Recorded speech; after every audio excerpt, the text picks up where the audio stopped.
পিটপিট করে তাকায় জ্যোতি। ঘুম ঘুম কণ্ঠে বলে, কি হয়েছে দাদি, ডাকছো কেন? উঠ, উঠে বস, দেখ কে এসেছে তোর সাথে দেখা করতে। কে এসেছে প্রশ্ন করে উঠে বসে। সামনের দিকে তাকিয়ে অবাক হয়ে যায় জ্যোতি। কাজটা তুমি একদম ঠিক করোনি তাছলিমা, একদমই না।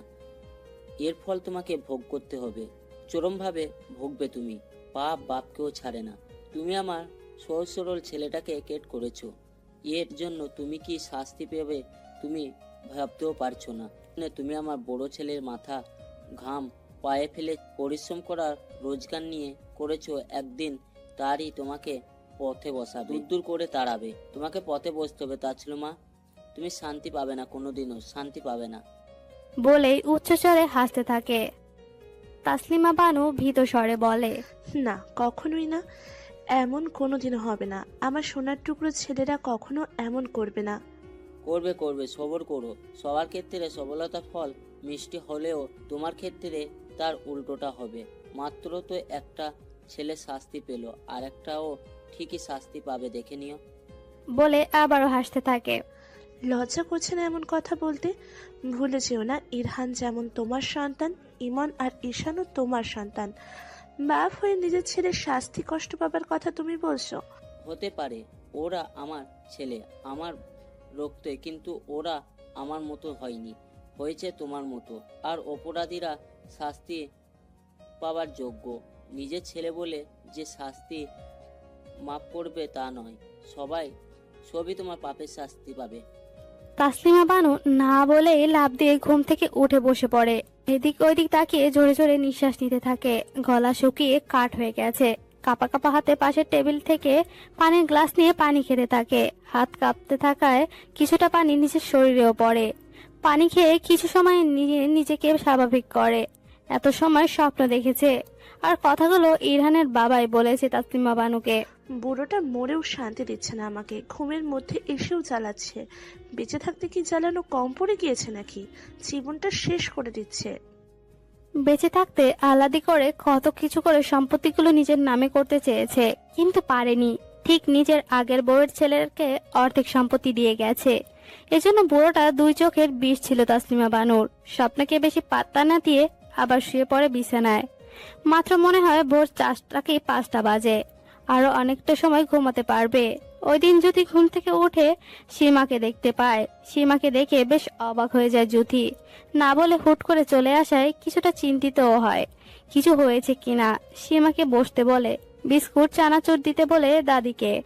দাদি সব আনতে গেলে সীমা বলে, আরে কি বলো, কিছু লাগবে না। জ্যোতি বলে, তা হয় নাকি? বান্ধবীর বাড়িতে এসছো, খালি মুখে যেতে দিব না। সে যাই হোক, এটা বলো জ্যোতি, তোমার শরীর ঠিক আছে? আলহামদুলিল্লাহ ভালো। কিছু কি হয়েছে সীমা?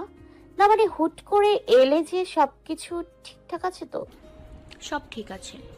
তারপর লাজুক হেসে বলল, আমি তো একটা বিশেষ কারণে এসেছি। কি কারণ? সামনের সপ্তাহে আমার বিয়ের অনুষ্ঠান করবে, তার দাওয়াত দিতে এসেছি।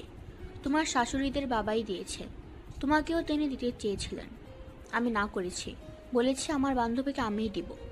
না করতে পারবে না কিন্তু জ্যোতি, তোমাকে যেতেই হবে, এটা আমার অনুরোধ। আশা করছি রাখবে। দাদিকে নিয়ে যাবে সাথে। জ্যোতি হাসি মুখে সীমার দাওয়াত গ্রহণ করে। বলেছে ইরহান যেতে বললে অবশ্যই যাবে। তারপর দুজন আরো নানান কথা বলে। বেশ কিছু সময় সীমা জ্যোতির কাছে থেকে বাড়ি চলে যায়। দেখতে দেখতে সীমার বিয়ের অনুষ্ঠানের দিন এসে পড়ে। জ্যোতি ইরহানকে বলেছিল তার যেতে কেমন যেন লাগছে, যাবে কিনা। ইরহান বলেছে, দাদিকে নিয়ে যাও, একটু ভালো লাগবে, ঘুরে এসো। সব সময় এক জায়গায় থাকতে থাকতে মানুষের মাঝে একঘেয়েমি চলে আসে, একটু ঘুরে আসলে ভালো লাগবে। জ্যোতি কি পরে যাবে ভেবে পাচ্ছে না। দাদির কাছে জানতে চাইলে দাদি বলে, তুই বউ মানুষ, শাড়ি পরে যা। জ্যোতি ভেবে চিনতে ঠিক করে নেয় শাড়ি পরবে। তারপর সুন্দর করে শাড়ি পরে নেয়। নর্মালি একটু সাজুগুজু করে। বিয়ে বাড়িতে তো আর এত সাধারণভাবে যাওয়া যায় না, নয়তো মানুষ কি বলবে। শাড়ির সাথে হিজাব বেঁধে নেয় সুন্দর করে। তারপর দাদি নাতনি তৈরি হয়ে বেরিয়ে পড়ে সীমাদের বাড়ির উদ্দেশ্যে। অন্যদিকে তাসলিমা বানু, লিমা আর দিনাও তৈরি হয়ে যায়। লিমা এখানে এসেছিল তার আর ইমনের জিনিসপত্র নিতে। ইমনের পায়ের কোনো উন্নতি নেই। এখানে আসার পর জানতে পারে বিয়ের দাওয়াতের কথা। লিমা আবার এসব অনুষ্ঠান খুব পছন্দ করে, তাই শুনেই রাজি হয়ে গেছে যাওয়ার জন্য। লিমা আর টিনা উড়াধুরা সাজ দিয়েছে। তাসলিমা বানুও বেশ দামি পোশাক পরে গহনা পরেছে। তিনজনই প্রচুর গয়না পরেছে। ঈশানের কোনো খবর নেই, তাই তিন বউ শাশুড়ি মিলে বেরিয়ে গেছে দাওয়াত খেতে। বিয়ে বাড়িতে গিয়ে জ্যোতির সাথে দেখা হয় ওদের। তিনজনই কেমন করে তাকিয়ে আছে। দিনা জ্যোতির পা থেকে মাথা পর্যন্ত চোখ বুলিয়ে হাসতে হাসতে বলে, বাহ, কি কম দামি একটা শাড়ি। কয় টাকায় দিয়ে কিনেছো? নাকি কেউ কয়েকদিন পরে দান করে দিয়েছে তোমার? দিনার কথা শুনে তাসলিমা বানু আর লিমা হেসে ওঠে। আর ছোট, ঠিকই বলেছিস, আমিও তাই ভেবেছিলাম। কেউ হয়তো দিয়েছে, নয়তো ধার এনেছে। এমনও তো হতে পারে রাস্তার পাশে ফুটপাতের পুরনো জামা কাপড় নিয়ে বসে থাকে না, ওইখান থেকে কিনেছে। কথাটা লিমা বলে তাচ্ছিল্যের সাথে। হ্যাঁ গো, তাই হবে হয়তো। আর দেখো না, মাথায় হিজাব লাগিয়েছে। আহারে, কি আর করবে বেচারি। আমার খুব মায়া হয়। কি দেখে বিয়ে করেছিল, আর কোথায় থাকতে হচ্ছে, আর কি পড়তে হচ্ছে। আহারে বেচারি। তবে বুদ্ধিটা কিন্তু দারুণ, গয়না নেই বলে হিজাব পরে এসেছে। আহারে, একটা 20-30 টাকা দামের চেইনে কিনে নিতা, নয়তো আমাদের কাছে বলতা টাকা না থাকলে দিতাম। এদের দুই চায়ের কথা শুনে রাগে ফুঁসতে থাকে জ্যোতি। এত সময় তার দাদি হাত ধরে আটকে ছিল, চোখের ইশারায় না করেছিল কিছু বলার জন্য, কিন্তু এইবার আর চুপ করে থাকতে পারলো না। কি যেন বলছিলেন? আমার শাড়িটা কি কম দামি? হ্যাঁ, কম দামি তো। আমার স্বামীর নিজের হালাল পরিশ্রমের টাকায় কেনা। দামটা আসল না, কে কিনে দিয়েছে, কিভাবে কিনে দিয়েছে সেটাই আসল। তাও তো আমি আমার স্বামীর নিজের রোজগার করার টাকায় পড়তে পারছি। কারো কারো তো সেই ভাগ্যও নেই, অন্যের করুণায় চলে। নিজের স্বামীর রোজগার করার টাকায় একটা সুতো কেনা যাদের সামর্থ্য নেই, তাদের আবার বড় বড় কথা। আমি গহনা পরিনি তো কি হয়েছে? আমার স্বামীর ভালোবাসাই আমার সবচেয়ে বড় গহনা। আমার আলাদা করে আর গহনার প্রয়োজন নেই। আর হ্যাঁ, মানুষের দান করা জিনিস আমি পরে আসিনি, আমার স্বামীর দান করা। ধুর, দান বলছি কেন, আমার স্বামীর। কথাগুলো বলে জ্যোতি দাদিকে নিয়ে অন্যদিকে চলে যায়। খাবার টেবিলে আবার সবাই মুখোমুখি হয়ে। জ্যোতি আর তার দাদি যে টেবিলে বসতে যাবে, গিয়ে দেখে উল্টো পাশে তাড়াতাড়ি গিয়ে লিমা আর দিনা বসে পড়েছে। তারপর জ্যোতির দিকে তাকিয়ে লিমা বলে, একদম আমাদের সাথে বসার চেষ্টা করবে না। তোমার সাথে কে বসবে, নোংরা? আমি আপনাদের সাথে বসবো না, আমার রুচিতে বাধে। আপনাদের তো আবার দান নেওয়ার স্বভাব আছে, আমার আবার বড় মন, দান করতে ভালোই লাগে। এই টেবিলটা তো সামান্য ব্যাপার, ছেড়ে দিলাম না হয়। আসলে আপনাদের লজ্জা বলতে কিছুই নেই। যাকে নোংরা বলছেন, সাথে বসতে সমস্যা, তার স্বামীর টাকায় কিনে আনা গহনাই পরে আছেন নির্লজ্জ মহিলা। ওই গহনাও নোংরা লেগে আছে, ফেলে দিন। দাদি চলো এখান থেকে, এদের দিকে আমার তাকাতেও রুচিতে বাধে। তারপর জ্যোতি আর তার দাদি অন্য টেবিলে গিয়ে খেয়ে নেয়। খাবার ফাঁকে জ্যোতি তার দাদিকে বারণ করে এসব কথা ইরহানকে না জানাতে, নয়তো কষ্ট পাবে বেচারা। দাদিও বলে, তুই চিন্তা করিস না, আমি নাচ জামাইকে কিছুই বলবো না। খাওয়া দাওয়া শেষ করে সীমার পাশে গিয়ে বসে জ্যোতি, একটু একটু কথা বলে। এর মধ্যে ইরহানের ভিডিও কল আসে। সীমাকে বলে জ্যোতি শোরগোল থেকে বেরিয়ে যায়। তারপর কল রিসিভ করে। ইরহান জিজ্ঞেস করে খেয়েছে কিনা। জ্যোতি জানায় খেয়েছে। শাড়ি পরেছো? হুম। আমায় ছবি তুলে দিও কয়েকটা, আর ভালো করে ক্যামেরার সামনে আসো তো, দেখি আমার জ্যোতি রানীকে। জ্যোতি একটা চেয়ার টেনে এনে আরাম করে বসে ইরহানের সাথে নানান ধরনের কথা বলতে থাকে। এর মধ্যে ভিতর থেকে চিল্লাচিল্লির আওয়াজ শুনতে পায়।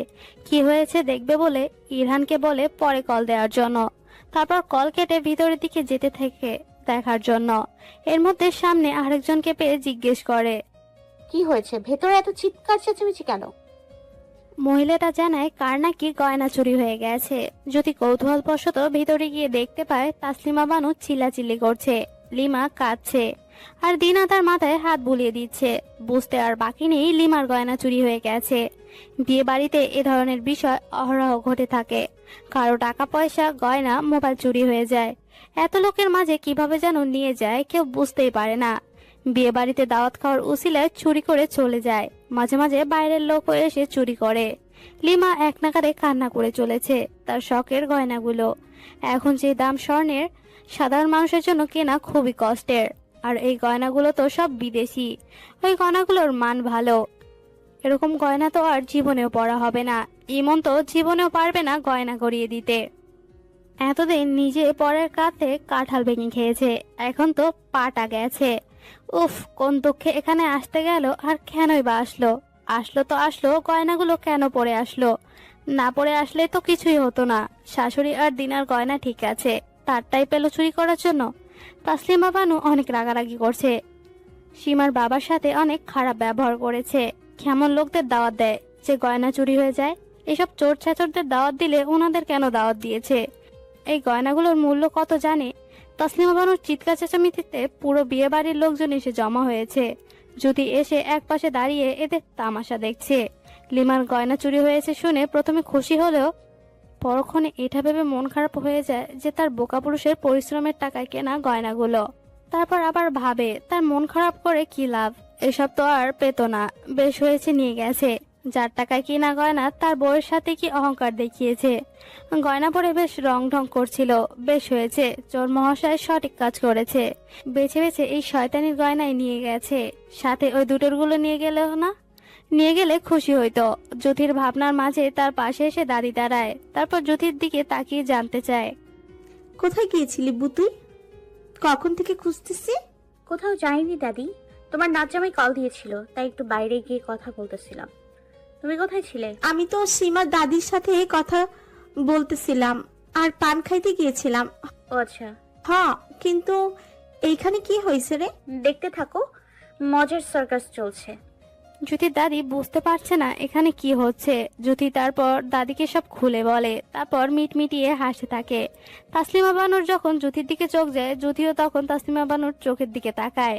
তাসলিমা বানু এবার বলে, চোর এখানেই আছে, সকলকে চেক করতে হবে, কেউ যেন এখান থেকে না যায়, আর চেক করা থেকে কেউ যেন বাদ না পড়ে।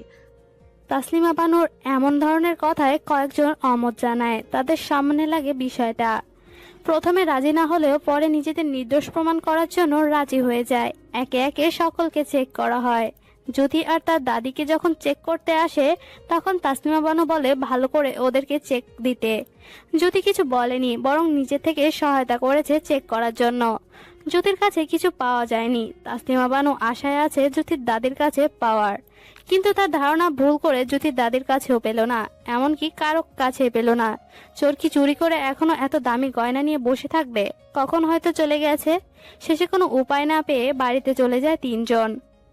ভাগ্যিস এখনো বরযাত্রী আসেনি, নয়তো সীমার বাবাকে লজ্জায় পড়তে হতো। জ্যোতিরও বেশি সময় থাকেনি, সীমার থেকে বিদায় নিয়ে বাড়ি ফিরে যায়।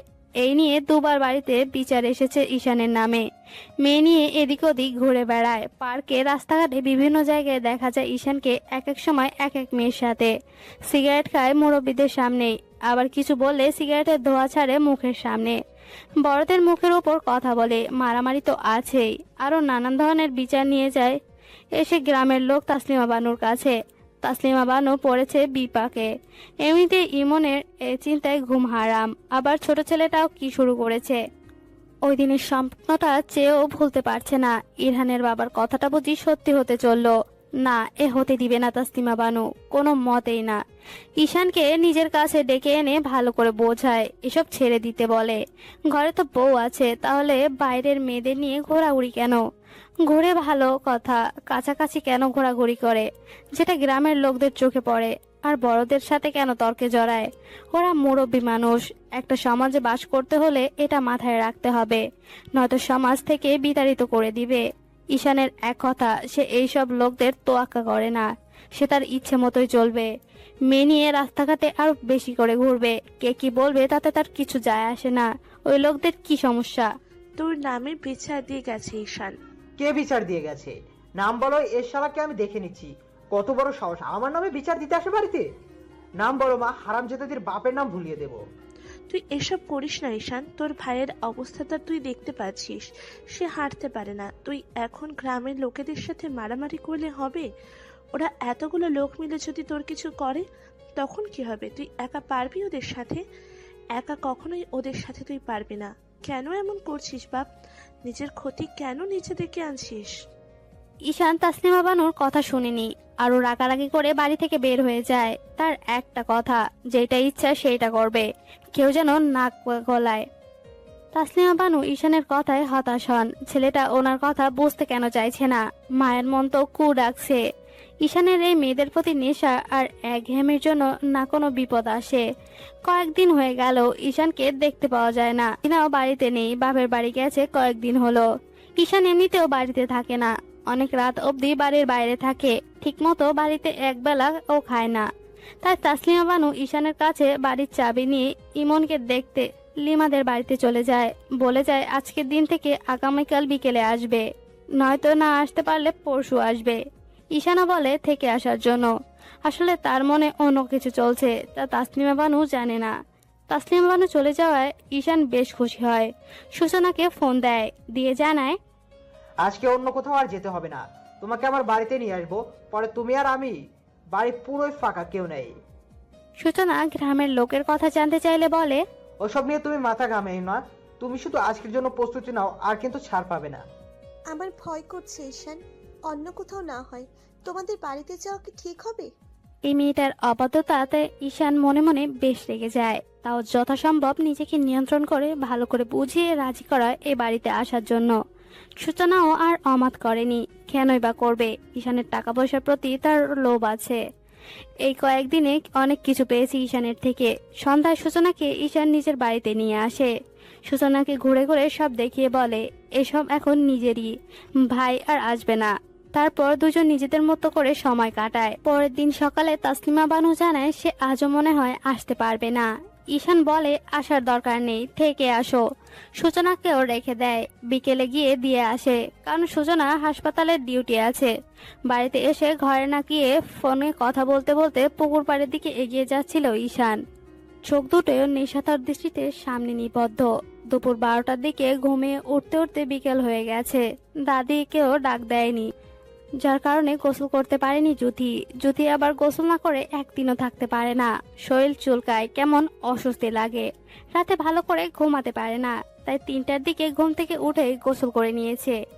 ইরহান আজকে গোসল করতে একদিন গোসল না করলে কিছু হবে না, আজ না হয় হাত মুখ ধুয়ে দাও, আর বেশি খারাপ লাগলে গামছা দিয়ে না হয় শরীরটা মুছে দাও, গোসল করো না। এই সময়ে ঠান্ডা লাগানো ঠিক হবে না।